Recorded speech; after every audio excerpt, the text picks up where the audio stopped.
ನಮ್ಮ ಸಿನಿಮಾ ಚಾನಲ್ಗೆ ಸ್ವಾಗತ ಸುಸ್ವಾಗತ. ಸ್ನೇಹಿತರೆ, ನಮ್ಮ ಕನ್ನಡದ ಟಾಪ್ 10 ನಟರು ಅವರು ನಟಿಸಿದ ಪ್ರತಿ ಚಿತ್ರಕ್ಕೂ ಸಂಭಾವನೆ ಅಂದರೆ ವರಮಾನ ಎಷ್ಟು ಪಡಿತಾರೆ ಅಂತ ನೋಡೋದಾದರೆ, ಮೊದಲಿಗೆ 10ನೇ ಸ್ಥಾನದಲ್ಲಿ ಗೋಲ್ಡನ್ ಸ್ಟಾರ್ ಗಣೇಶ್ ಪ್ರತಿ ಚಿತ್ರಕ್ಕೆ 3 ಕೋಟಿ ಸಂಭಾವನೆ ಪಡೆಯುತ್ತಾರೆ. ಹಾಗೆಯೇ 9ನೇ ಸ್ಥಾನದಲ್ಲಿ ಶ್ರೀಮುರಳಿ ಪ್ರತಿ ಚಿತ್ರಕ್ಕೆ 7 ಕೋಟಿ.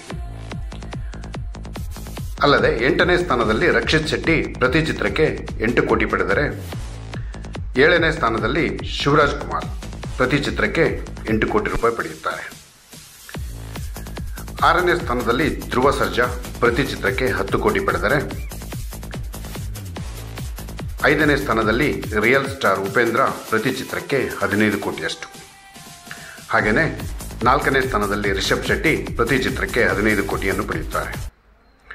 ಇನ್ನು 3ನೇ ಸ್ಥಾನದಲ್ಲಿ ಕಿಚ್ಚ ಸುದೀಪ್ ರವರು ಪ್ರತಿ ಚಿತ್ರಕ್ಕೆ 25 ಕೋಟಿ ಪಡೆದರೆ, ಇನ್ನು 2ನೇ ಸ್ಥಾನದಲ್ಲಿ ಚಾಲೆಂಜಿಂಗ್ ಸ್ಟಾರ್ ದರ್ಶನ್ ಪ್ರತಿ ಚಿತ್ರಕ್ಕೆ 30 ಕೋಟಿ ಸಂಭಾವನೆ. ಇನ್ನು ಯಶ್ ಬಗ್ಗೆ ಹೇಳೋದಾದರೆ, ನಂಬರ್ 1 ಸ್ಥಾನದಲ್ಲಿ ಪ್ರತಿ ಚಿತ್ರಕ್ಕೆ 60ರಿಂದ 100 ಕೋಟಿಯಷ್ಟು ಸಂಭಾವನೆ ಪಡೆಯುತ್ತಾರೆ. ನಮ್ಮ ಕನ್ನಡಿಗ ನಮ್ಮ ಹೆಮ್ಮೆ ಅಲ್ವೇ? ಕನ್ನಡವನ್ನು ಬೆಳೆಸಿ, ಕನ್ನಡವನ್ನು ಉಳಿಸಿ. Thank you very much.